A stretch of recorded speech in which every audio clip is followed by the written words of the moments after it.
Welcome to Wikipedia for sleep. Find your quiet place. Slowly, let your eyes close as we begin our journey into the world of Utimaco Atalla. Just breathe and relax. Utimaco Atalla. Utimaco Atalla, founded as Atalla Technovation and formerly known as Atalla Corporation, or HP Atalla, is a security vendor, active in the market segments of data security and cryptography. Atalla provides government-grade end-to-end products in network security and hardware security modules, HSM, used in automated teller machines, ATMs, and Internet security. The company was founded by Egyptian engineer Mohammed M. Atalla in 1972. Atalla HSMs are part of the payment card industry, protecting 250 million card transactions daily as of 2013 and securing the majority of the world's ATM transactions as of 2014. Company history. 1970. The company was originally founded in 1972, initially as Atalla Technovation, before it was later called Atalla Corporation. The company was founded by Dr. Mohammed M. Atalla, the inventor of the MOSFET, metal oxide semiconductor field effect transistor. In 1972, Atalla filed U.S. Patent 3,938,091 for a remote PIN verification system, which utilized encryption techniques to assure telephone link security while entering personal ID information, which would be transmitted as encrypted data over telecommunications networks to a remote location for verification.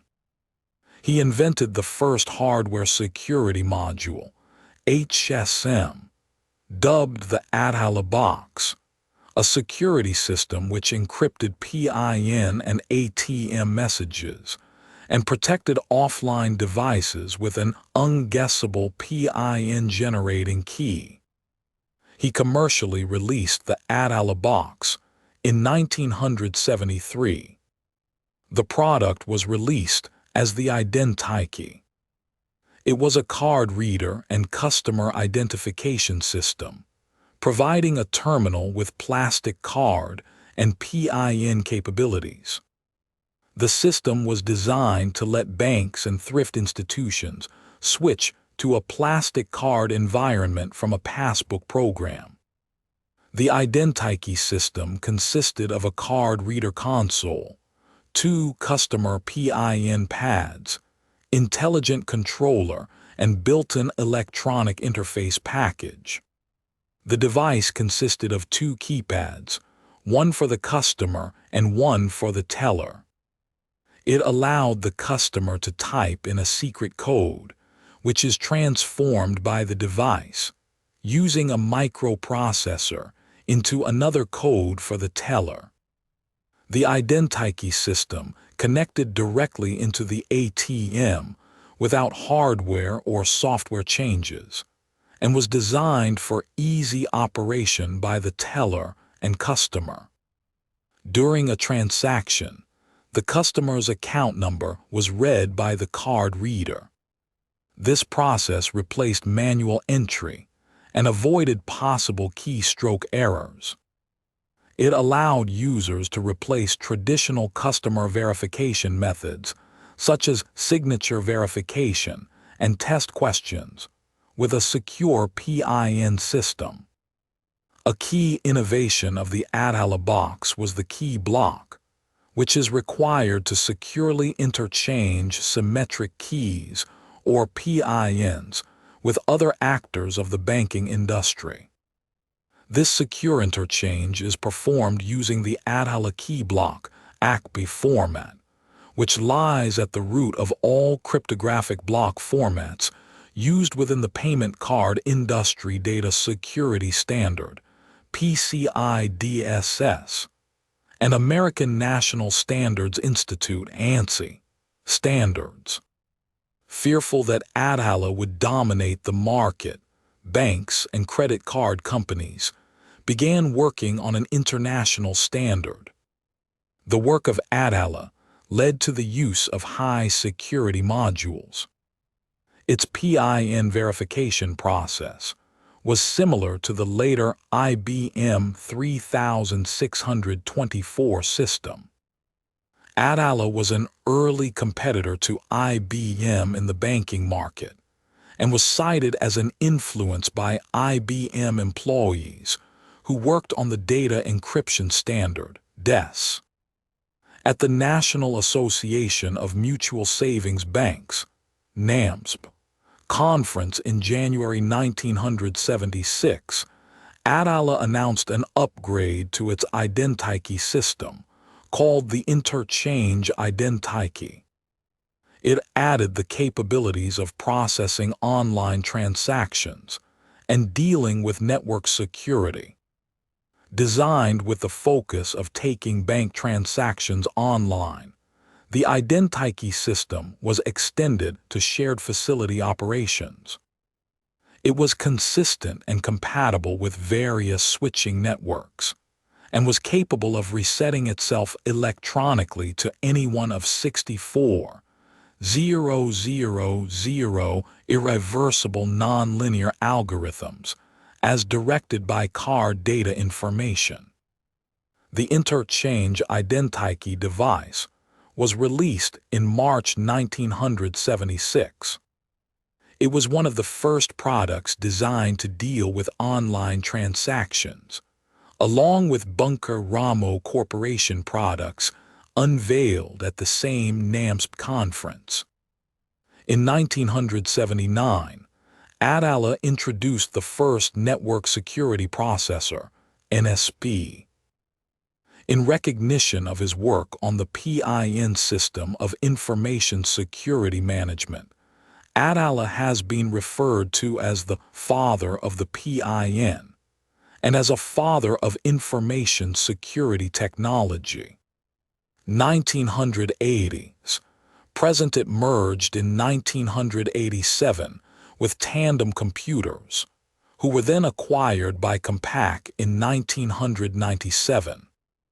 The Atalla box protected over 90% of all ATM networks in operation as of 1998 and secured 85% of all ATM transactions worldwide as of 2006. In 2001, HP acquired Compaq. In 2015, HP was divided into two companies, and the Atalla products were assigned to the newly formed Hewlett-Packard Enterprise, HPE.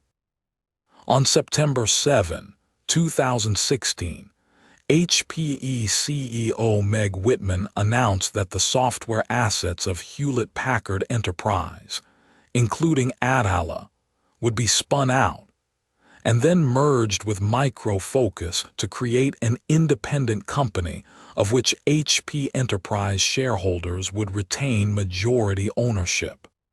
Micro Focus CEO Kevin Lucimore called the transaction entirely consistent with our established acquisition strategy and our focus on efficient management of mature infrastructure products, and indicated that Micro Focus intended to bring the core earnings margin for the mature assets in the deal about 80% of the total from 21% today to Micro Focus's existing 46% level within 3 years. The merger concluded on September 1, 2017.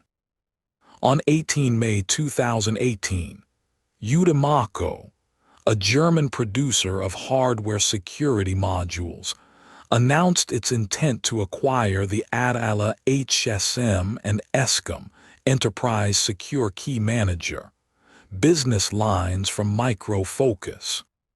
The venture received United States regulatory clearance in October 2018. Product overview: Atalla is a multi-chip embedded cryptographic module, which consists of a hardware platform, a firmware secure loader, and firmware.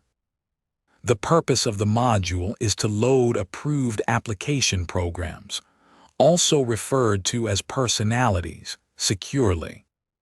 The firmware monitors the physical security of the cryptographic module. Verification that the module is approved can be observed. The Atalla security policy addresses the hardware and the firmware secure loader.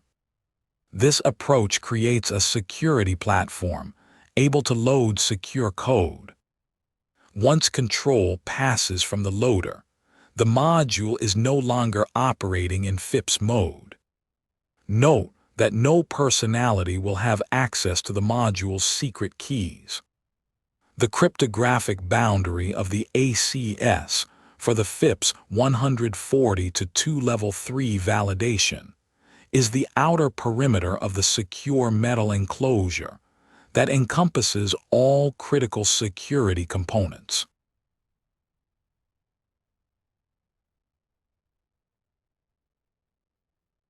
Let your mind wander now to Kennedy Chandler. Kennedy Chandler. Kennedy Collier Chandler is an American professional basketball player for the Delaware Blue Coats of the NBA G League. He played college basketball for the Tennessee Volunteers. He was a consensus 5-star recruit and one of the top point guards in the 2021 class. In his senior season of high school, he was named a McDonald's All-American, as well as being selected to the rosters of the Jordan Brand Classic and the Nike Hoop Summit. In his only season at Tennessee, Chandler was named to second-team All-Southeastern Conference (SEC) and the SEC All-Freshman team. He was drafted with the 38th overall pick in the 2022 NBA Draft by the San Antonio Spurs, but was later traded to the Grizzlies. High school career: Chandler began playing varsity basketball for Briarcrest Christian School in Eads, Tennessee, while in 8th grade. As a freshman, he came off the bench and helped his team reach the Division Roman IIA semifinals. In his sophomore season, Chandler averaged 19, 5 points, 4 rebounds, and 1 assists per game. He led Briarcrest to the DIIAA state title, earning tournament most valuable player honors after scoring 20 points in a 65-54 win over Brentwood Academy. He was named DIIAA Tennessee Mr. Basketball. After the season, Chandler won the Nike Elite Youth Basketball League Peach Jam with Macon Elite. As a junior, he averaged 22, 2 points, 3 assists, and 6 steals per game, leading his team to a state runner-up finish and being named DIIAA Tennessee Mr. Basketball for his second straight year. Chandler transferred to Sunrise Christian Academy in Bel Air, Kansas for his senior season to help prepare for the college level. As a senior, he averaged 14, 8 points, 2 rebounds, and 3 steals per game, leading his team to a 21-4 record. Chandler was named to the rosters for the McDonald's All-American Game, Jordan Brand Classic, and Nike Hoop Summit.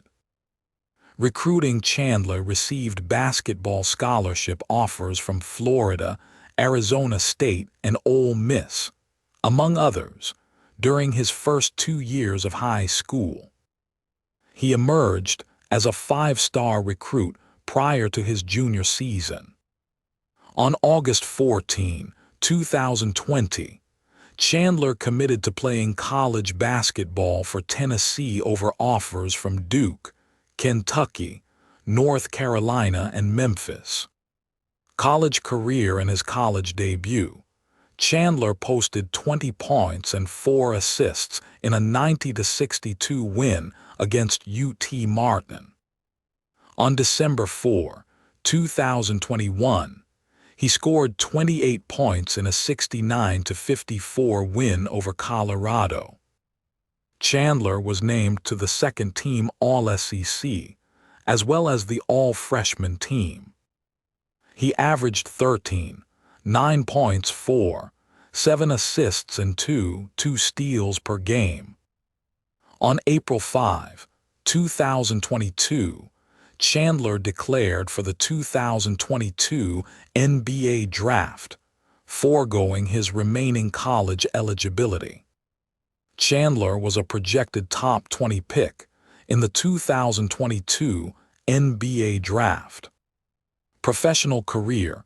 Chandler was drafted in the second round with the 38th overall pick by the San Antonio Spurs in the 2022 NBA Draft. On June 24, 2022, a day after the draft, he was traded to the Memphis Grizzlies in exchange for a 2024 second-round pick. On July 6, Chandler signed a 4-year, $7.1 million rookie-scale contract with the Grizzlies. The deal set a record for the most guaranteed money, $4.9 million, given to an American-born second-round draft pick on his rookie contract.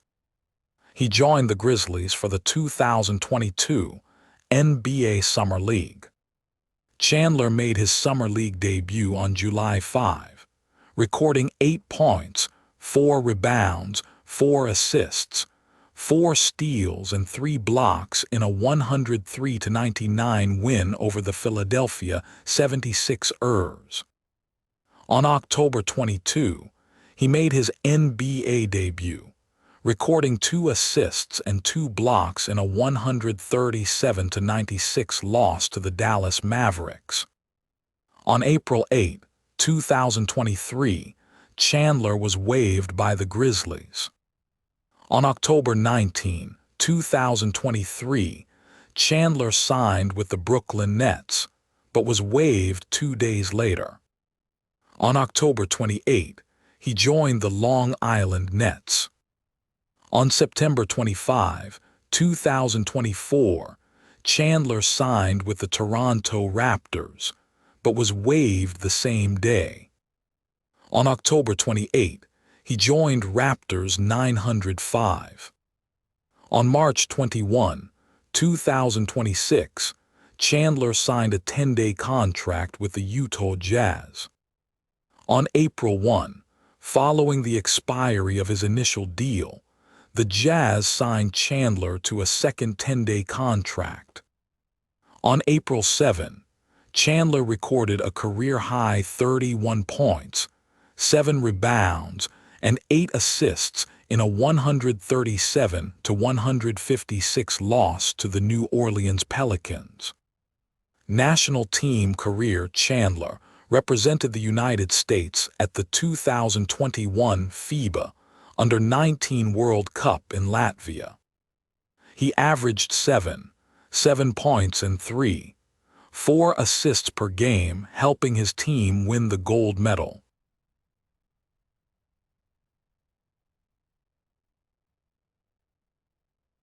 Next, we turn softly to Fontaine's period rings. Fontaine's period rings. In mathematics, Fontaine's period rings are a collection of commutative rings, first defined by Jean-Marc Fontaine, that are used to classify p p-adic Galois representations. The ring BDR, math BDR is defined as follows. Let CP display style math CP denote the completion of QP display style overline math QP. Let E tilde plus equals lim left arrow XXPOCP slash P. Display style tilde math E plus equals var proglim X mapsto XP mathcal O math CP slash P. An element of E tilde plus display style tilde math E plus is a sequence x1, x2.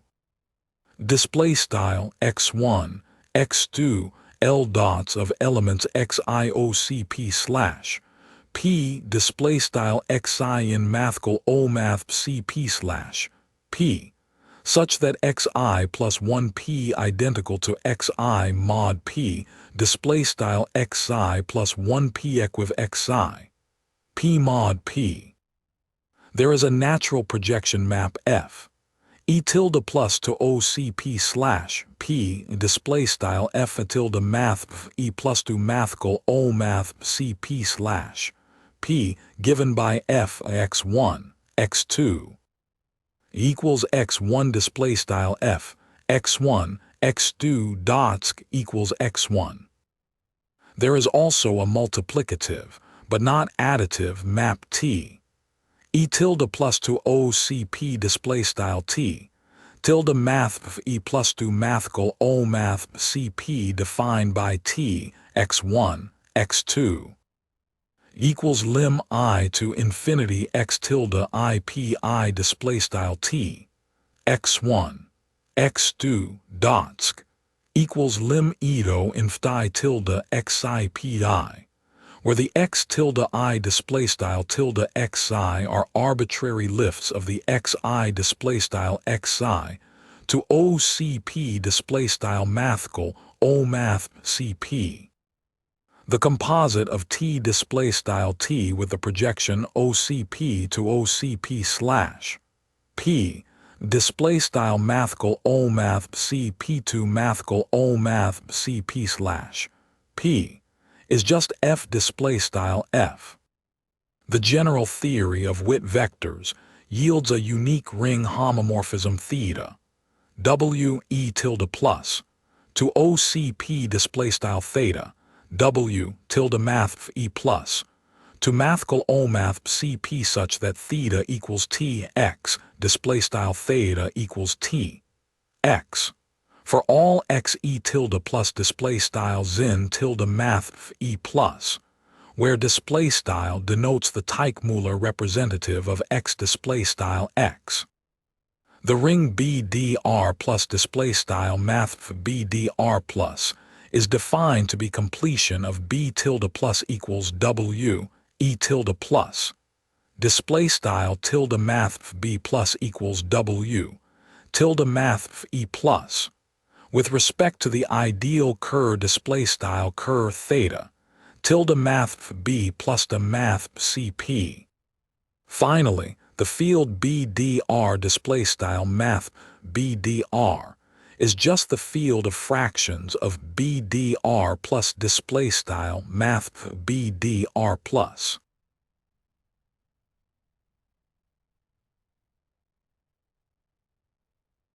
And now a new story begins. Civil Aviation Authority of Fiji. Civil Aviation Authority of Fiji. The Civil Aviation Authority of Fiji, CAF, is the civil aviation authority in the Republic of Fiji and is responsible for discharging functions on behalf of the government of Fiji under the state's responsibility to the Convention on International Civil Aviation, also known as the Chicago Convention on International Civil Aviation Organization, ICAO. CAF regulates the activities of airport operators, air traffic control and air navigation service providers, airline operators, pilots and air traffic controllers, aircraft engineers, technicians, airports, airline contracting organizations, and international air cargo operators in Fiji. The agency's head office is at Nadi Airport in Nadi. History of the 1999 CAF reform background. To reform the reform of the Civil Aviation Authority of Fiji, CAF, is a case which illustrates the impact of both political and trade union activities on the reform process.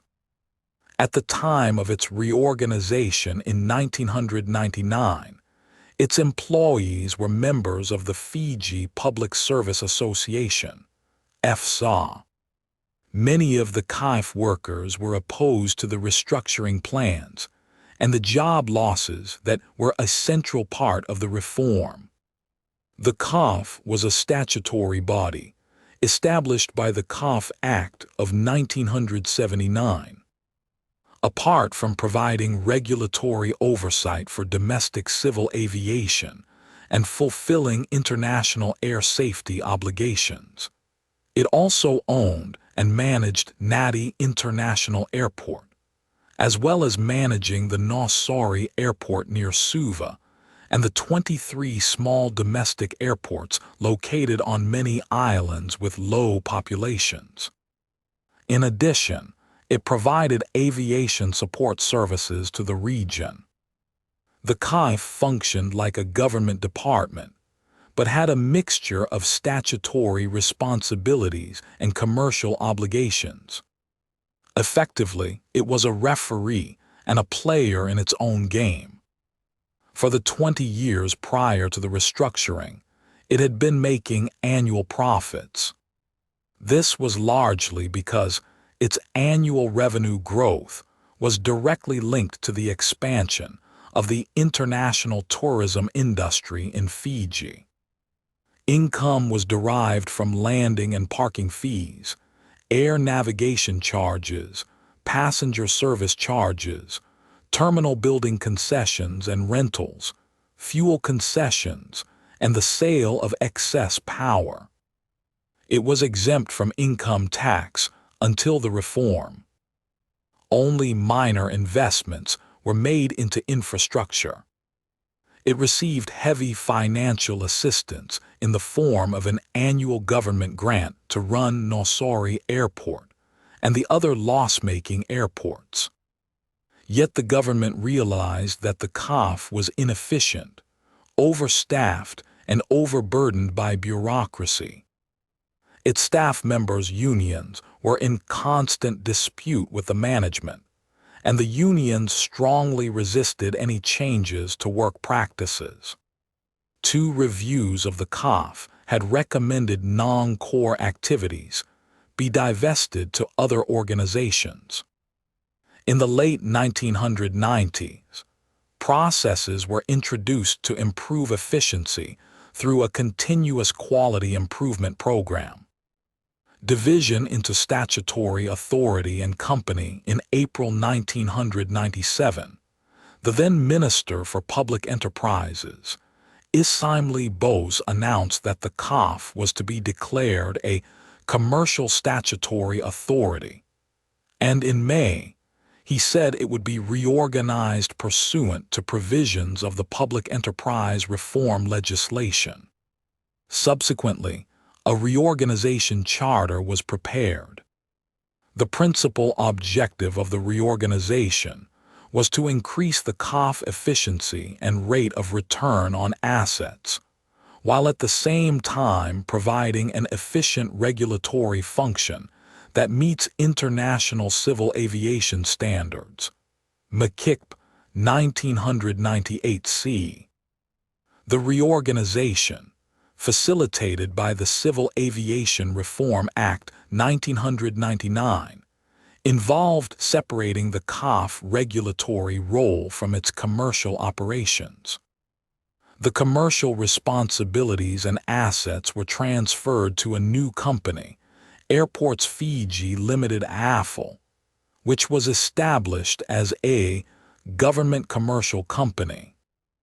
It was incorporated under the Companies Act and required to operate along commercial lines, with clearly defined profitability targets and with new terms and conditions of employment. The main functions prescribed were the provision of air traffic management in Fiji and its flight information region, the management of airport commercial assets, the aerodromes, terminal buildings, commercial properties and infrastructure necessary for commercial activities, and the administration and management of airports as commercial businesses. The CAF regulatory role was given to a newly formed regulatory organization called the Civil Aviation Authority of the Fiji Islands, CAFI. The CAFI functions, as provided under the Civil Aviation Reform Act, include civil aviation regulation and international civil aviation obligations, along with safety oversight and safety education responsibilities for all airports, airlines, airport operations, and personnel. It oversees the activities of airport operators, air traffic control and air navigation service providers, and aircraft operators. It also has the responsibility for disposing of assets not required by AFL and for managing a housing estate with over 150 residential sites and other properties. In addition, it has a 51% shareholding in Air Terminal Services, Fiji Limited, which provides ground handling services, including passenger handling, aircraft engineering, and in-flight catering. The implementation of the reform occurred in early April 1999, during the campaign for the May 1999 national elections. The approach adopted to transfer staff from CAF to the two new organizations resulted in chaos. CAF staff were terminated and paid their retirement gratuity and recreation leave entitlements. Many excess CAF employees were offered redundancy packages and resigned. Current structure of CAF. The CAF is divided into the following sections: Aviation Security and Facilitation Department, Air Safety Department, Ground Safety Department, Personnel Licensing Office, Corporate Services Department. ANR Batch 1 Amendment in 2003. Cabinet approved the promulgation of the Air Navigation Amendment Regulations 2003. Cabinet based its decision on a submission by the Minister for Transport and Civil Aviation, Joseph Vasanibola, who said that new regulations were needed to cater for changes in the aviation industry. The aviation industry has gone through rapid changes in the last few years to respond to the needs of the market, Mr. Vasanibola said. He said the services that were normally provided by a state authority had been divided up among various corporations to bring about efficiency in the industry. The minister said this division of responsibilities among profit-making corporations required government to enact appropriate legislation to ensure that the safety of civil aviation was not compromised by commercial considerations. The amendments also cover operational, safety, and health issues arising from the acquisition of larger aircraft by Air Pacific, he said. These included the manning of emergency doors on twin-deck aircraft, and the need to ensure that the crew on these aircraft had adequate rest. Mr. Vasanibola said the amended regulations also returned to CAFI, Civil Aviation Authority of the Fiji Islands, some regulatory powers that were inadvertently passed on to Airports Fiji Limited by the Civil Aviation Reform Act, 1999. A total of 49 regulations were amended to comply with safety standards and recommended practices introduced by the ICAO, International Civil Aviation Organization. These included certification of service providers, regulatory functions, airworthiness of aircraft, licensing, and flight operations and rules of the air. A transition period of 6 months from the date of promulgation was provided to allow stakeholders to comply with the amended regulations.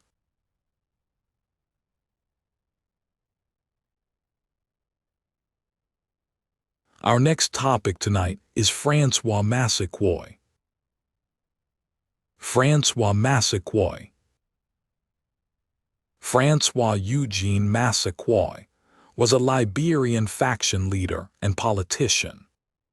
Massaquoi led the Lofa Defense Force during the First Liberian Civil War and later became a government minister. He died in 2001 after his helicopter came under fire in northern Liberia. Early life and career. Massaquoi belonged to the Loma people. Arriving in the United States in 1965, he studied economics at New York University. In 1960, the discotheque The Church, later renamed Sanctuary for administrative reasons, opened in Hell's Kitchen in the building that today houses the West Side Theater, with a concept based on stark irreligious themes created by Massaquoi. Massaquoi and his wife Carolyn ran a food importation business in New York in the 1970s. Back in Liberia, he worked as a civil servant during the William Talbot and Samuel Doe governments.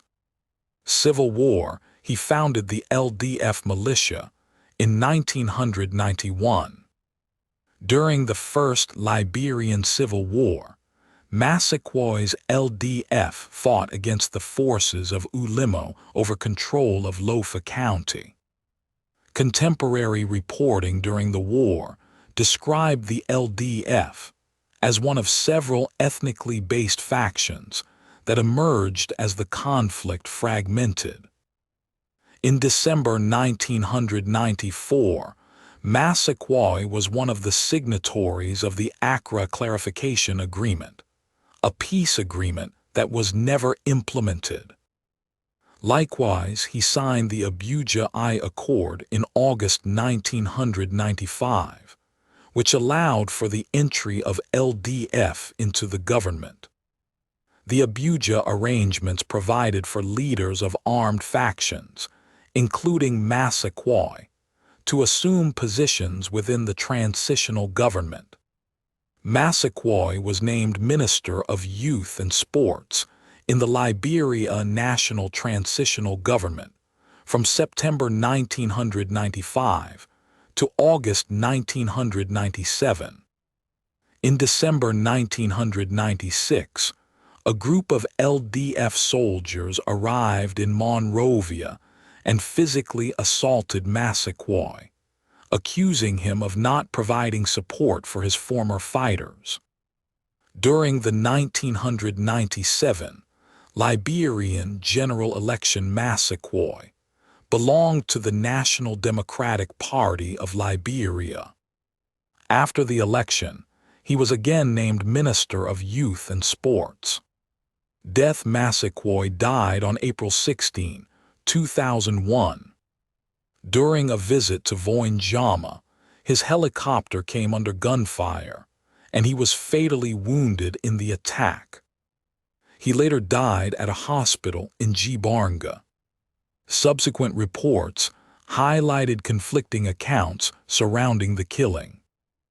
While some reports stated that Massaquoi had been on a humanitarian mission, others suggested he may have been involved in transporting weapons at the time of the attack. President Charles Taylor announced the creation of a commission to investigate the circumstances of Massaquoi's death, but the announcement was met with skepticism in Liberia at the time. Subsequent reports highlighted conflicting accounts surrounding the killing.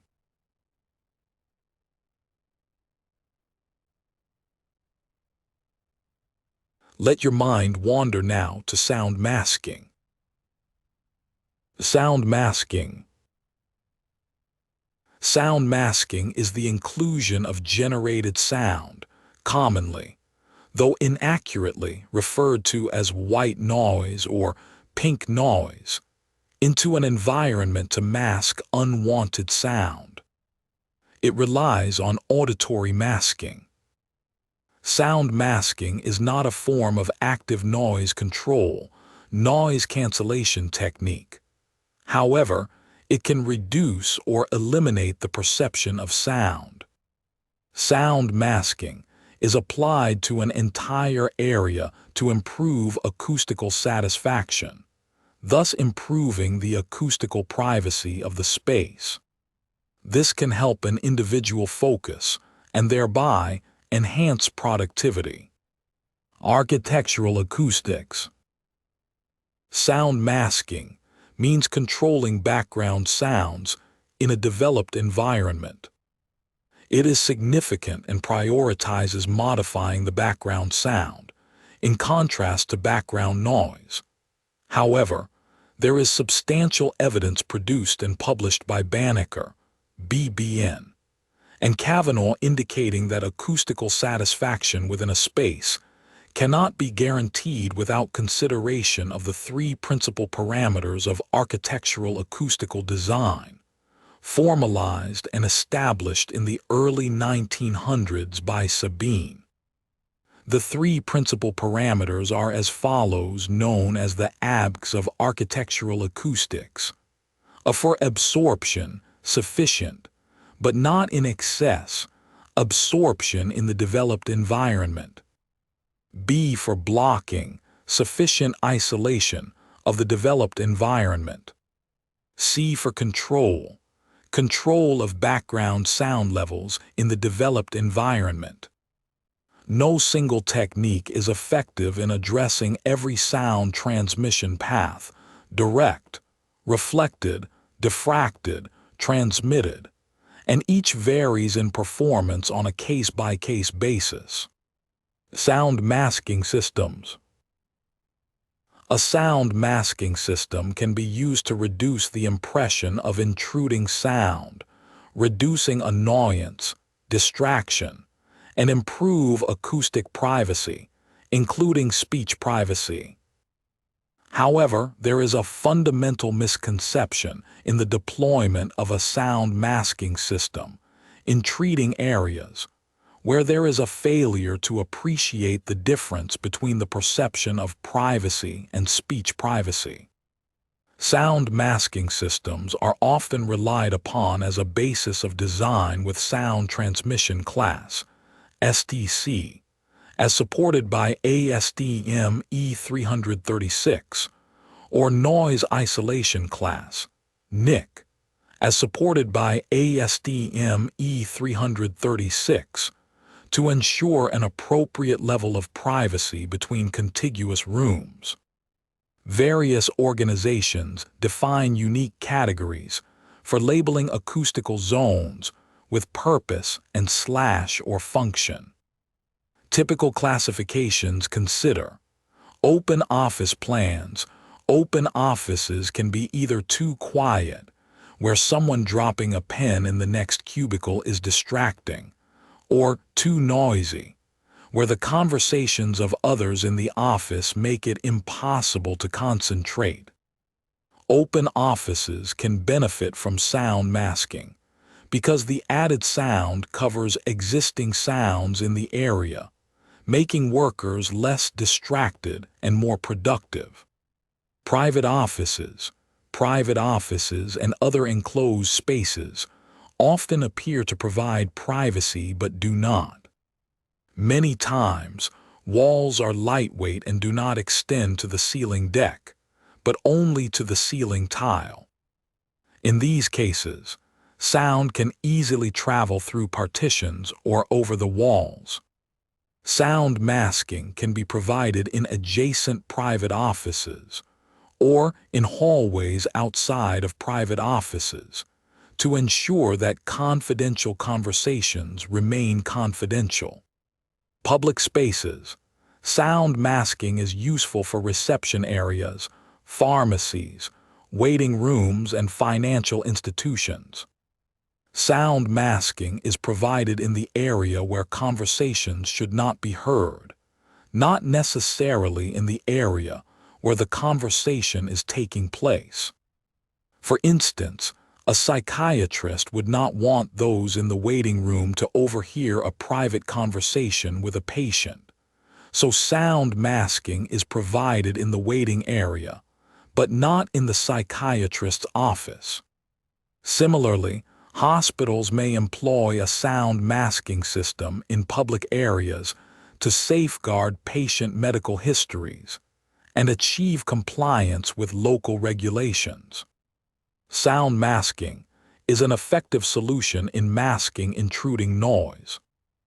The Masking Sound Spectrum, National Research Council of Canada's COPE curve, is generated to be comfortable and elevated in level to be conducive to acoustical privacy in the built and occupied environment, and can be specified up to 48 dBA.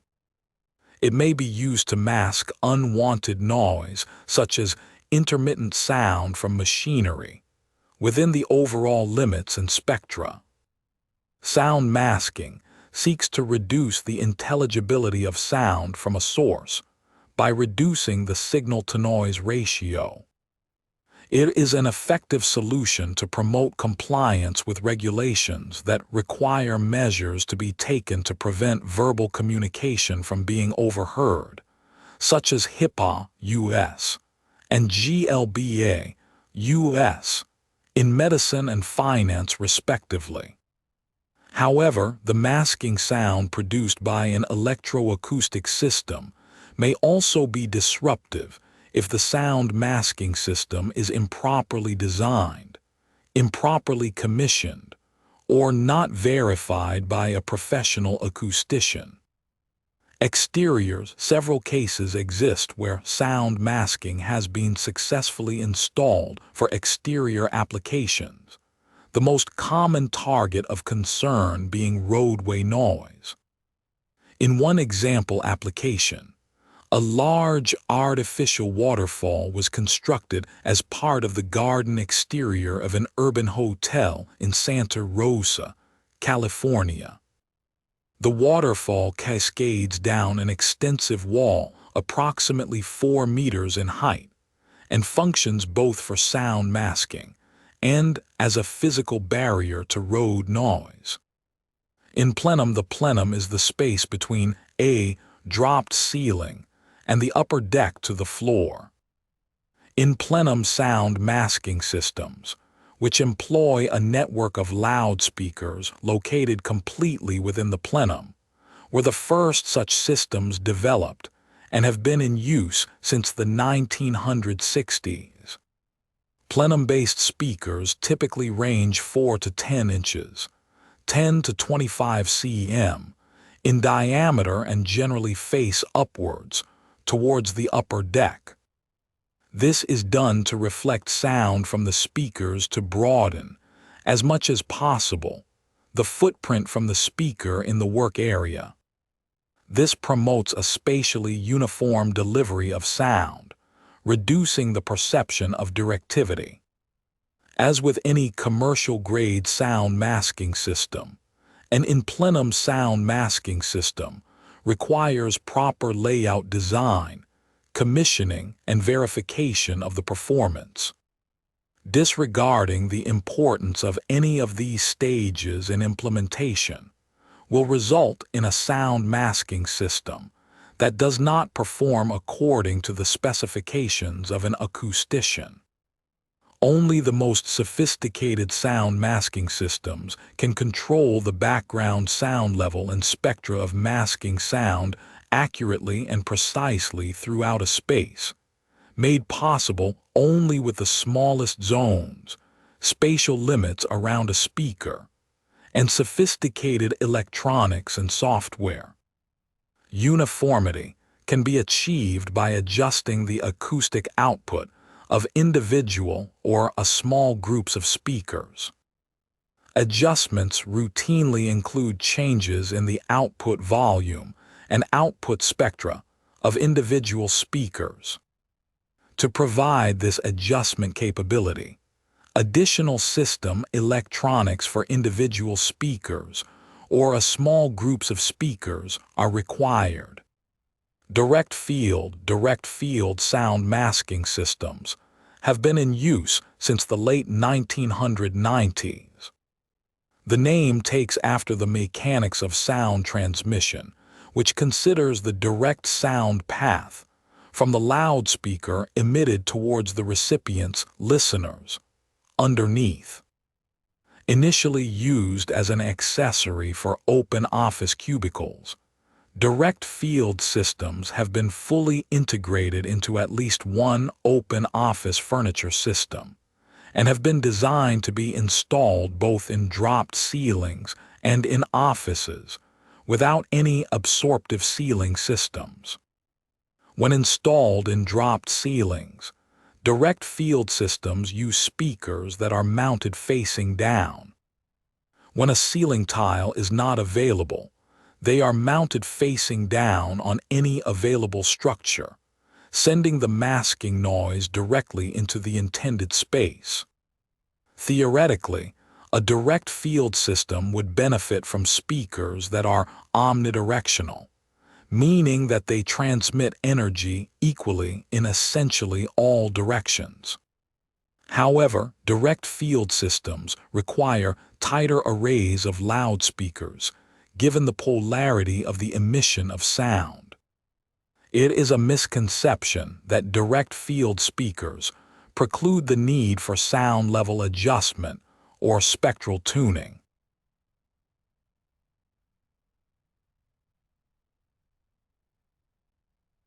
Let us drift gently now toward Ashford, Kent Golf Club. Ashford, Kent Golf Club. Ashford, Kent Golf Club is a private members golf club located off the A20 road to the west of Ashford, Kent, England, close to Junction 9 of the M20 motorway, which leads on to the Channel Tunnel and ports with good access to the continent. The present course was first laid out in 1926. With many feature pine and oak trees, narrow fairways and small greens, it provides a good test for golfers of all abilities. The club is owned by its 600 members and celebrated its centenary in 2003. History: the club was founded by 20 members on 27 April 1903. It started playing that same year on a 7-hole course at Bybrook, about a mile and a half west of the present course. The initial subscription was 2 guineas, and the cost of laying the course out and the first year's operations was £182.10. By the end of the second year, the course had been extended to 9 holes. The club thrived in its early years with membership in the second year of 90, 40 of whom were ladies. The First World War saw a huge decline in membership, but the club struggled through to the summer of 1918. Unaware that the armistice was just a few months away, the club decided that the course had to close, even temporarily. The club reopened in 1919 with 90 members and a new groundsman/professional. By 1923, the membership had grown to 160. In 1925, the lease of the then existing course was terminated, but the club was offered the opportunity to buy 130 acres at Sandyhurst Farm. Surmounting huge difficulties in raising the necessary finance, the club opened its new 18-hole course in 1927. The course was designed and construction supervised by David Hurd, the professional at Littlestone Golf Club. In 1933, the club elected its first lady president, Miss Jean de Zales, in recognition of her huge efforts in raising finance for the club and other local causes. Battling financial pressures all the while, the club grew steadily until the Second World War. Notwithstanding a hugely diminished membership, the loss of 20 acres of land requisitioned for food production, and huge concentrations of bombing in the district play continued throughout the hostilities. By the end of the war, there were only 46 members left. Nevertheless, the club picked up again after the war. The missing 20 acres were sold, and the course redesigned on the remaining 100 acres with C.K. Cotton retained as architect. The club grew gradually until 1962, with about 250 members.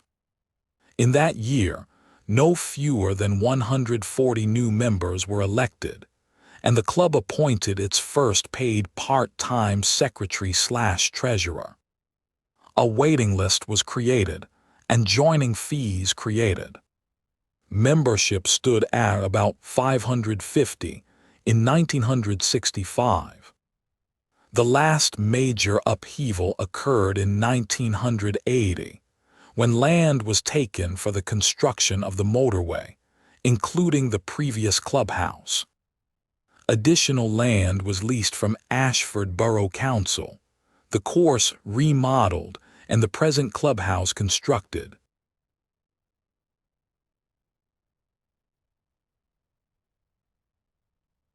Next, we turn softly to women reading in art. Women reading in art. Women reading in art refers to any artistic work representing one or more women in the act of reading. This subject matter is quite common, with images appearing as early as the 14th century. Viewers are often exposed to a private, personal moment through these works. Reading Woman by Pieter Janssens, Alinga, portrays reading as an intimate and introspective activity. Beyond the exchange of ideas between author and reader, scholar James Conlon describes reading as an intimate and erotic subject, through the captivating book that touches and holds the reader's attention and offers tactile pleasure in weight. As a result, the image of a woman reading becomes one of sexual subversion and a source of fear for the male viewer or artist. In Western, patriarchal societies, Conlon argues, the act of reading takes a woman out of subservient role and into a context where personal pleasure, knowledge, and enjoyment is literally in her hands. Depictions of women readers. During the 19th century, amidst a golden age for reading, concerns emerged about women's reading as jeopardizing marital and familial structures. Drawings and illustrations of the time reflected this fear that women would be seduced by books and neglect their domestic duties. Other images implied the danger in tempting women with books as explicitly linked to their sexuality, like in Antoine Wiertz's The Reader of Novels, where the figure of the devil literally supplies the female subject with pleasurable reading material. It was also used to showcase how the general population of women were interested in reading during the 19th century. In Dutch Golden Age painting, female readers were depicted as part of the genre of the everyday, often engaged with letters. Johannes Vermeer, for example, created numerous works around this subject, including a woman in blue reading a letter and girl reading a letter at an open window. Despite this apparent acceptance of women readers, scholars have determined that the letters including in Dutch painting were almost exclusively love letters. As Conlon argues, the self-reflective act of reading becomes conflated in these depictions with distraction and longing for someone, presumably a male lover, ultimately undermining the subjectivity of the woman reader. Male artists have also depicted women readers within pastoral settings, like in Claude Monet's Springtime, perhaps in an attempt to tame or domesticate the otherwise wild act of reading. Female artists and the subject of reading female artists have also been drawn to the subject of women readers. These artists' depictions of reading often differ from their male counterparts, demonstrating the complexity of the topic. Mary Cassatt's family group reading is a powerful representation of women readers who demonstrate subjectivity and serious literary engagement. All three are fixated on the text, and Cassatt may be emphasizing that reading comes just as naturally to women as motherhood, by painting the young girl encircled by the woman's arms and drawn literally into the book. See also Madonna of the Book around 1480, Sandro Botticelli The Reading, 1877, by Henry Fantonladder A Young Girl Reading, around 1776, Jean-Honoré Fragonard category, Books in Art.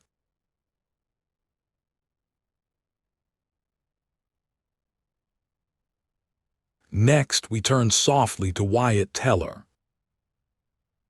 Wyatt Teller. Wyatt Teller is an American professional football guard for the Houston Texans of the National Football League, NFL.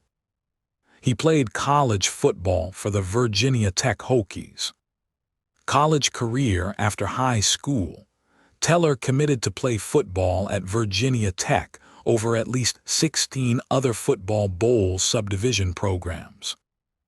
After his senior season with the Hokies, Teller was named to the All-Atlantic Coast Conference, AC, first team, as well as the runner-up for the ACC Jacobs Blocking Trophy.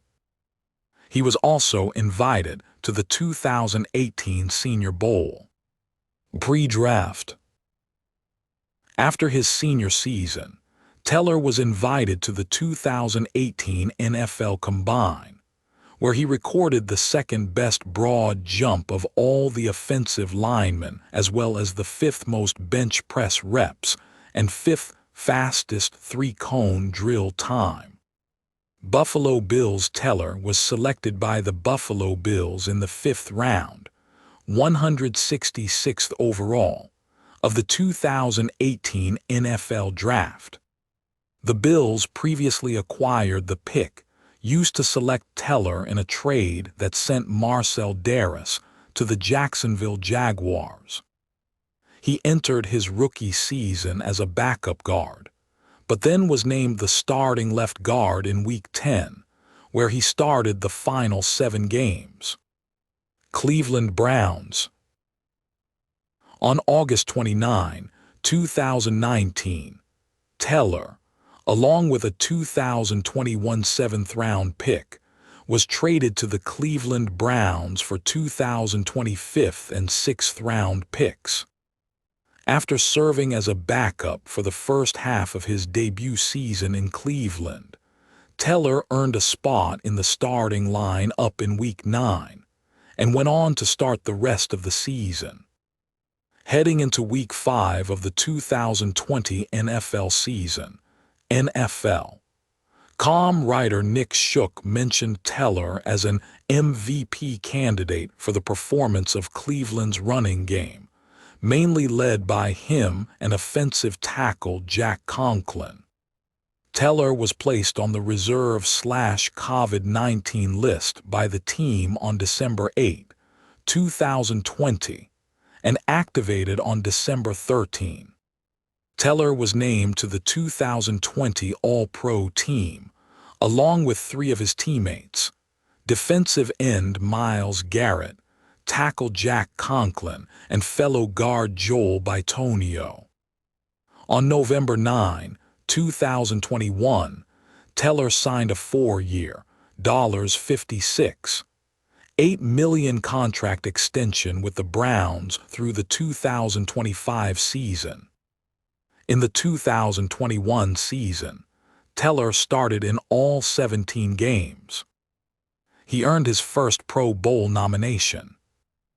He was ranked 83rd by his fellow players on the NFL Top 100 Players of 2022.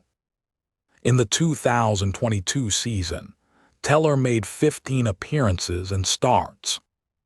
He earned a second Pro Bowl nomination following the 2022 season. In the 2023 season, Teller appeared in all 17 games and made 16 starts. He earned a third consecutive Pro Bowl nomination. Teller started all 13 of his appearances for Cleveland during the 2025 season. On December 31, 2025, Teller was placed on season-ending injured reserve after re-aggravating a calf injury in Week 17 against the Pittsburgh Steelers.